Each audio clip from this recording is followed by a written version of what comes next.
introduction. I hesitate even to tell you who I am because the first greeting I was given when I arrived tonight came sadly from a man named Mac Northington, who greeted me with the simple statement, "I didn't realize you were a mistress now."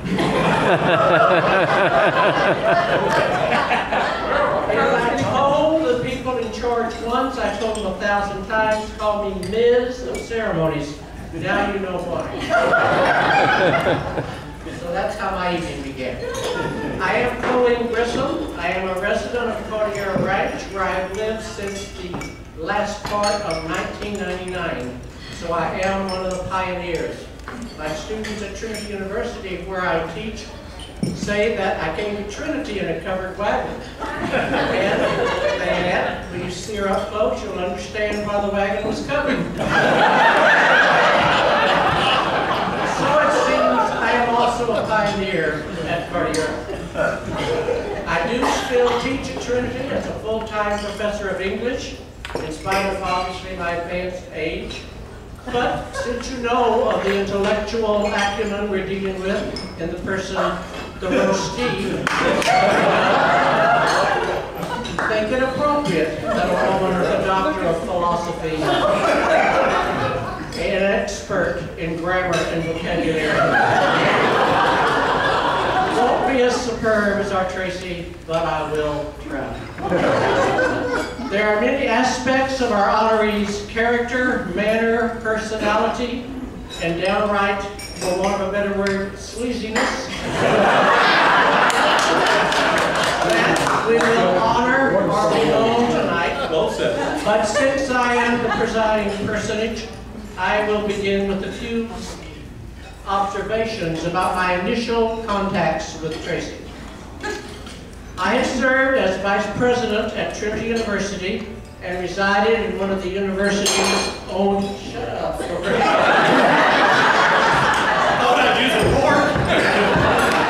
If that happens again, maybe the sound of your inhaling yourself.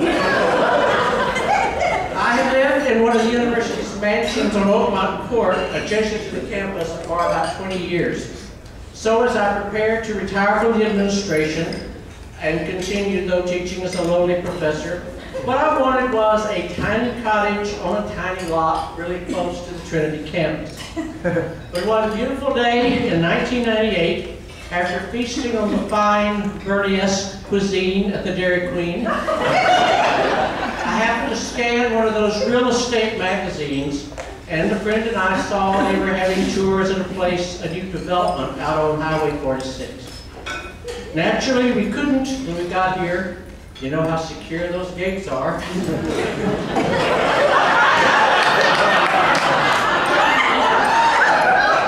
couldn't, only if you're leaving some things. Anyway, we couldn't just drive around. We had to have someone guide us around the place.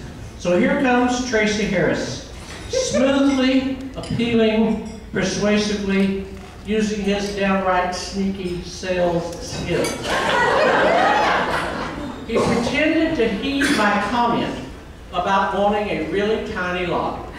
Although there were few paved roads on this property at the time, Tracy drove me to what appeared to be wilderness areas, which later became Greystone Circle and Horseshoe Bend. He didn't bother to mention that I would need an off-road vehicle to get to and from my home for several years. But trust me, we're talking middle of nowhere small lots. In hindsight, what I realized was that in a very disturbingly clever way, Tracy also took me past a huge lot near the 46 entrance. Although I had made clear that I wanted to, and frankly could only afford a small lot, this was 5.14 acres with a perfect location for a home high on a hill, large beautiful oaks, even an original windmill and a cistern. It was a lot so beautiful it took my breath away. So those of you who dealt with Tracy, salesman extraordinaire, will not be surprised that this is the small lot is the one I bought. And since that took all the money, it is where there is in fact a really small but totally marvelous, comfortable home where I intend to live as I have these years, happily ever after. And of course, Tracy did ask me that first day his trick question. What's the first thing you want to see when you wake up in the morning?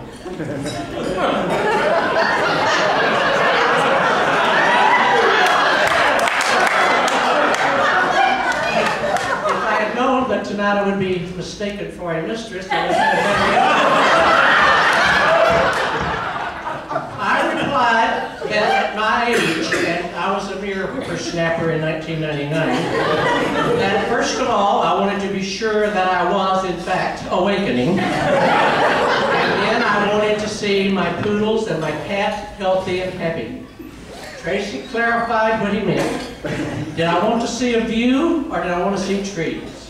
I said to him, because I've always been easy to get along with, I want to see both. And God bless Tracy Harris and Cordero.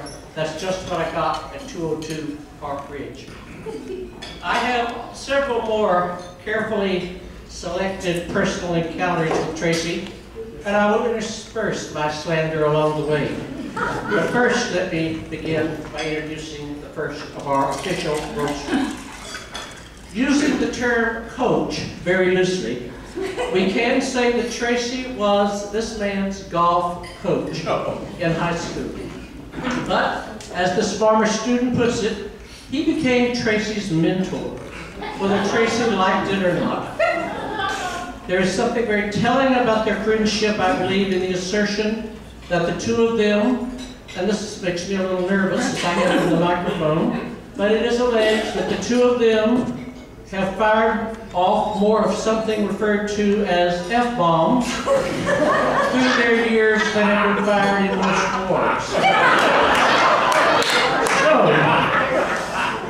eager to find someone who can define the term F-bomb for me, I hope those who already know will cover their ears. Here comes a golf student, a mentor, and an F-bomb authority, Mr. Charlie Hill.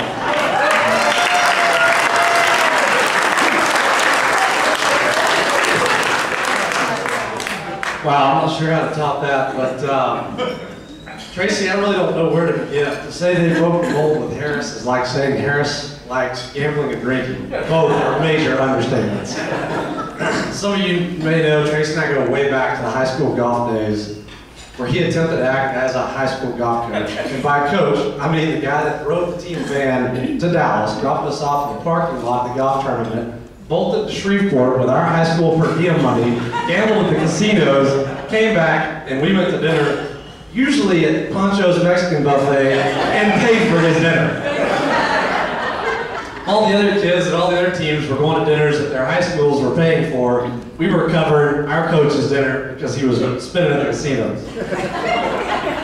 Another good example of Tracy's dedication to the coaching profession was the time he stormed off the golf course with his golf bag on his shoulder, yelling at me while dropping F-bombs the whole way, as if that wasn't enough just to prove how bad he was. After he stormed about 200 yards up the fairway, he abruptly stops, turns towards us, tees up his ball, and fires a driver right at us. Fortunately, his accuracy was just as terrible back then, so we were safe. Oh, Harris, you've come a long way since those days. Yeah. You've come a long way since those days. You've really matured. By that, I mean, you look older than dirt. Harris is aged about like a mix between Ozzy Osbourne and Gary Busey. Seriously, Harris doesn't go to a dermatologist, he goes to an embalmer. He went in for kidney stones, and what he actually passed were a liter of Crown Royal, 2 bottles of Grey Goose, and Charlie Sheen. But in spite of all the self-inflicted abuse by Harris, he's able to stay mentally sharp. I mean, who else thinks to pick out their clothes every day based on what color alcohol they plan to drink that night in case they spill it? And while we're discussing Harris's mental aptitudes, we can't ignore his technological prowess. I'm not saying he's technologically dumb, but the #1 search term on his Google search is google.com. You're already on the page, Harris. Tracy's the only person on Earth whose top 3 highlights of a trip to the Vatican involved echoing curse words ringing through the Sistine Chapel, a visit to a topless beach, and insulting the Virgin Mary as an amputee. Harris has had some ups and downs in his 14 years on the ranch. Most of them have involved being so drunk he falls down and then we have to pick him up. Occasionally we leave him on the floor. Harris, now that you're moving to Houston, does that mean I won't get any more midnight calls with you leaving me messages that are totally incoherent?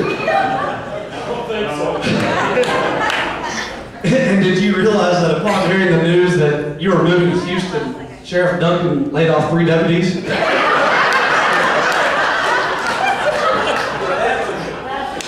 Harris has the unofficial record for the most houses passed out in the ranch. You can pretty much assume that if Harris has not passed out in your house, he doesn't like you at all. But this may have been a great strategy in his selling homes. He gets intimately involved in the experiences in living in every home, at least for one night. But seriously, Harris, everyone here at the club is going to miss you, particularly the annuity you have provided for Scott Kirk, Gary Lynn, Dan Blake, Mitch, and the rest of your golf group. Their wives have asked that you just mail $100 a week to the club and they'll disperse it accordingly. We'll definitely miss Harris in the sales office. His sick and twisted humor has kept us all entertained for years. And some of you may not realize this, but we're not just losing a sales agent, we're losing our chief statistician and information officer. Many of you in the room were clients of his, and I'm pretty sure you've heard him rattle off stats down to the 10th of a digit.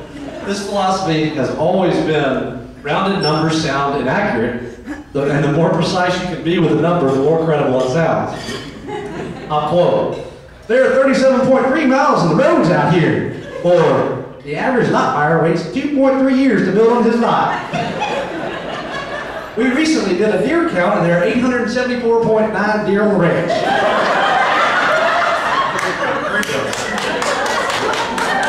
There are 132.4 elementary age kids at Cordillera Ranch. 0.4 kids? What is that, a Larry Wynn kid?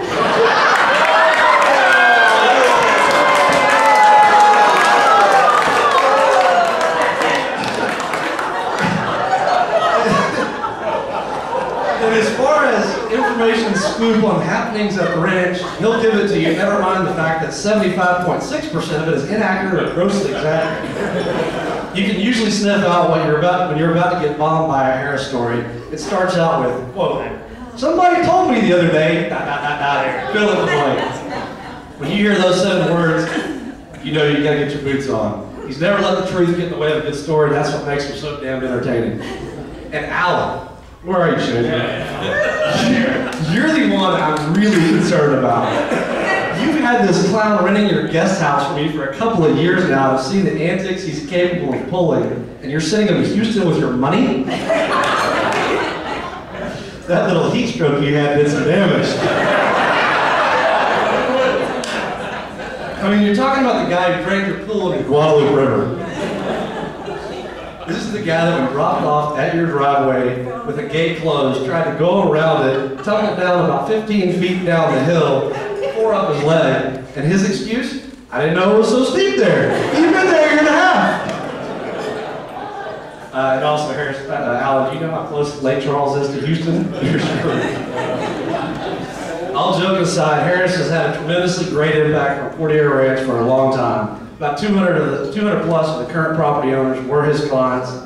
That's roughly a quarter of the community. He's entertained many of us along the way and has a great passion for this place, and it shows.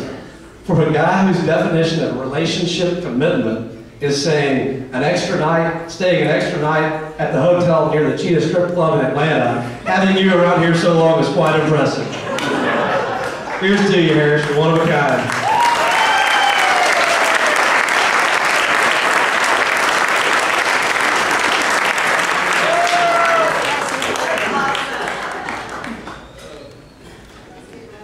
heart is broken. Those stats weren't correct.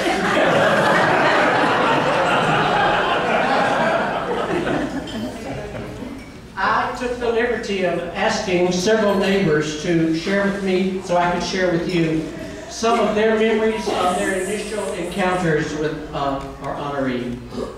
Much to my horror and disappointment, many of them were positive. But there are some disconcerting trends if you listen carefully. Jan and Jim Jennings focused on how nice it was to have a good old boy from Lufkin selling property here. Clearly they know nothing about boys from Lufkin. So these nice people thought it was a positive sign to have someone from East Texas on the staff. Now, is that naive or what? Sandy Reagan recounted that Tracy sold her not one, not two, but 3 lots as she kept changing her mind. Even though each lot he sold her seemed perfect at the time. Imperfection appeared on the lot number 2, Sandy told me, or wrote to me, when she almost tripped over a coiled rattlesnake and freaked out, until Mr. Slick Harris assured her he had a viper-free lot.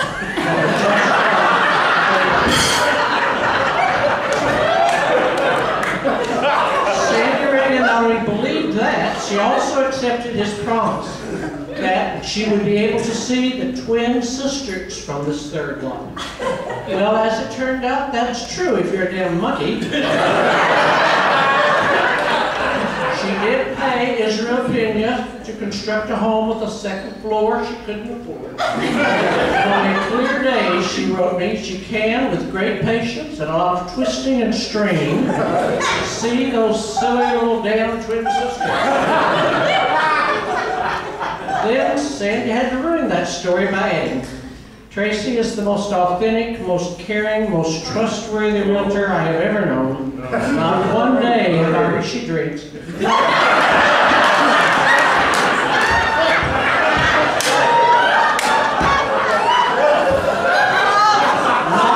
one day I regretted spending money on the twin sisters or getting my home in Cordillera Ranch. And Kay Johnson wrote of an evening that she and Doug, poor things, got stuck with Tracy in the Cordillera van to the rodeo. Is anyone surprised to learn that from the very back seat of the van, Tracy shared his hilarious, I'm sure for the first time, last time ever, life experiences from The Price is Right to teaching school, which makes my blood run cold, to avoiding arrest in Las Vegas. And again, much to my chagrin, Kay's impressions of Tracy don't add a lot more dirt on him. On the contrary, she said, she fell in love with his adventure for life and the way he shared his enthusiasms with all around him. Yeah. Boo. Sandy Taylor probably sent my favorite story, other than my own, about looking at land with Tracy Harris. When she and Larry were looking at land way back in the day, she wrote, Tracy had to show them the river, and as they bumped and jostled down the non-roads, Tracy said, look behind you, there's some wild turkeys. And a little later, look, see those axes? Even though the Taylors were oohing and awing, they also had the good sense to wonder if Tracy had someone hiding in the bushes, releasing the turkeys and the deer on cue. I think we all know that's exactly what he did here. But she also had to add, Cindy did, how much she appreciated Tracy's support of neighborhood activities. It's called a free liquor. Cindy doesn't know that. And she wrote that she always appreciated his upbeat involvement. And then she added something a bit bizarre, Tracy. She admired and found fascinating your intense and abiding belief in the importance of deviled eggs. I think what it tells us is, I think it reminds us, we're dealing with a loon here. Next of our list of official roasters is Tracy's long-lost cousin, who has, or so I have been informed, a marginally better golf game and a significantly better bank account than Tracy. He is known as Tiny Dancer, but let's call him Gary Lynn.